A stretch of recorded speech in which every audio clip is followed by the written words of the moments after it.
ಲೋಕಸಭಾ ಚುನಾವಣೆಗೆ ಏನು ಕಾಂಗ್ರೆಸ್ ಪಕ್ಷದಲ್ಲಿ ಈಗಾಗಲೇ ಟಿಕೆಟ್ ಆಕಾಂಕ್ಷಿಗಳ ದಂಡು ಇವತ್ತು ನೀವು ನೋಡ್ತಾ ಇದ್ದೀರಾ.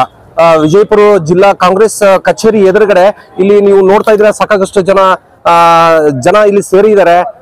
ಯಾವ ರೀತಿ ಆಕಾಂಕ್ಷಿಗಳು ಸೇರಿದ್ದಾರೆ ಅಂತಂದ್ರೆ, ಇನ್ನ ನೀವು ನಮ್ಮ ಸಮಾಜಕ್ಕೆ ಟಿಕೆಟ್ ಕೊಡಿ, ನಮ್ಮ ಸಮಾಜಕ್ಕೆ ಟಿಕೆಟ್ ಕೊಡಿ, ಸಿಕ್ಕಾಪಟ್ಟೆ ಆಸ್ಪಿರೆಂಟ್ಸ್ ತುಂಬಾ ಜನ ಇಲ್ಲಿ ಬಂದಿದ್ದಾರೆ. ಸೊ ಹಾಗಾಗಿ ಆ ನಿಟ್ಟಿನಲ್ಲಿ ಕಳೆದ ಬಾರಿ ಅಂದ್ರೆ 4 ಬಾರಿ ಏನು ಲಂಬಾಡಿ ಸಮುದಾಯಕ್ಕೆ ಟಿಕೆಟ್ ಕೊಟ್ಟಿರೋದ್ರಿಂದ ಈ ಬಾರಿ ರೈಟ್ ಕಮ್ಯುನಿಟಿಗೆ ಟಿಕೆಟ್ ಕೊಡಬೇಕು ಅಂತಕ್ಕಂಥ ಒಂದು ಆಶಾ ಭಾವನೆಯನ್ನ ಹೆಚ್ಚಿಗೆ ಜನ ವ್ಯಕ್ತಪಡಿಸಿದ್ದಾರೆ. ಸೊ ಹೀಗಾಗಿ ಸತೀಶ್ ಜಾರಕಿಹೊಳಿ ಅವರು ಇವತ್ತು ಏನು ಕಾಂಗ್ರೆಸ್ ಕಚೇರಿಯಲ್ಲಿ ಏನು ಸಭೆ ನಡೆಸ್ತಾ ಇದ್ದಾರೆ. ಆ ಸಭೆಯಲ್ಲಿ ಬಹಳ ಮಹತ್ವವಾದಂತಹ ಚರ್ಚೆಗಳು ನಡೀತಾ ಇರತಕ್ಕಂಥದ್ದು.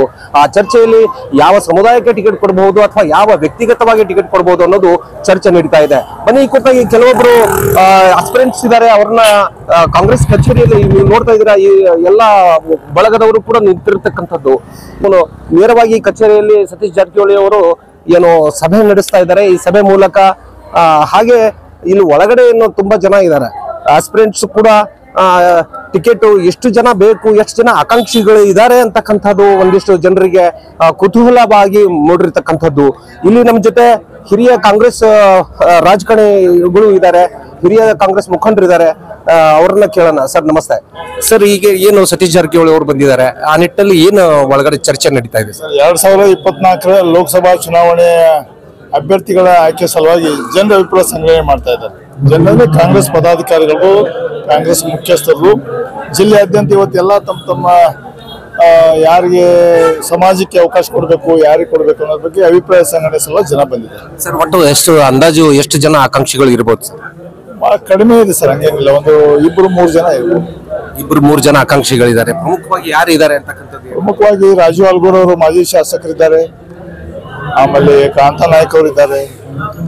ಏನು ಇಷ್ಟೇ ಕಂಡು ಬರುವಂತ ಮೇಲ್ನೋಟಕ್ಕೆ ಕಂಡು ಬಂದಂತದ್ದು ಇಬ್ಬರು ನಾಯಕರು ಇದ್ದಾರೆ. ಅದರ ಜೊತೆಗೆ ಇನ್ನೂ ಸಾಕಷ್ಟು ಜನ ಬೇರೆ ಬೇರೆಯವರು ಇದ್ದಾರೆ ಅಂತಕ್ಕಂಥದ್ದನ್ನ.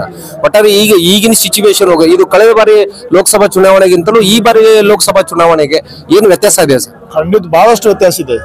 ಈ ಸಲ ನಾವು ಸರ್ಕಾರದಲ್ಲಿದ್ದೀವಿ. ಆಮೇಲೆ ನಮ್ಮ ಕಾಂಗ್ರೆಸ್ ಸರ್ಕಾರದ ಸಾಧನೆಗಳು, ಗ್ಯಾರಂಟಿಗಳು ನಿಶ್ಚಿತವಾಗಿ ನಮ್ಮ ಪಕ್ಷದ ಕೈ ಹಿಡಿತಿದ್ದಾವೆ. ಆಮೇಲೆ ಮೋದಿ ಬ್ಯಾಸ್ ಆಗಿಬಿಟ್ಟಿದ್ದಾರೆ. ಮೋದಿ ಭಾಷಣ ಬಿಟ್ಟರೆ ಏನಿಲ್ಲ ಅವರು. ಹೀಗಾಗಿ ಮೋದಿ ಬಗ್ಗೆನೂ ಕೂಡ ಜನ ಭ್ರಮ ನಿರಸನಾಗಿದ್ದಾರೆ. ಹೀಗಾಗಿ ಇಡೀ ದೇಶದಲ್ಲಿ ಬದಲಾವಣೆ ಕಾಣ್ತಾ ಇದ್ದೀವಿ. ಅದೇ ರೀತಿ ನಾವು ನಮ್ಮ ಜಿಲ್ಲೆನಲ್ಲಿ ಕೂಡ ಕಾಂಗ್ರೆಸ್ ಪಕ್ಷ ನಿಶ್ಚಿತವಾಗಿ ಅಧಿಕಾರದಲ್ಲಿ ಬರ್ತೀವಿ. ನಿಶ್ಚಿತವಾಗಿ ಕಾಂಗ್ರೆಸ್ ಪಕ್ಷ ಅಧಿಕಾರದಲ್ಲಿ ಬರ್ತದೆ. ಲೋಕಸಭಾ ಚುನಾವಣೆಯಲ್ಲಿ ಪ್ರಮುಖವಾಗಿ ಇಬ್ರು ನಾಯಕರು ಕಾಂಪಿಟೇಷನ್ ಅಂದ್ರೆ ಟಿಕೆಟ್ಗೋಸ್ಕರ ಫೈಟ್ ಮಾಡ್ತಾ ಇರ್ತಕ್ಕಂಥದ್ದು. ಒಂದು ಕಾಂತಾ ನಾಯ್ಕರು, ಆಮೇಲೆ ಒಂದ್ ಕಡೆ ರಾಜು ಆಲ್ಗೂರ್ ಅವರ ಟೀಮ್ ಅಂತಂದ್ರೆ ಒಂದು ಲಂಬಾಣಿ ಸಮುದಾಯಕ್ಕೆ ಸಂಬಂಧಪಟ್ಟಂತಹ ನಾಯಕಿಯಾಗಿರ್ತಕ್ಕಂಥದ್ದು. ಅಂದ್ರೆ ಎಲ್ಲ ವರ್ಗದವರು ಜನರ ಜೊತೆ ಒಡನಾಟ ಇರತಕ್ಕಂಥದ್ದು.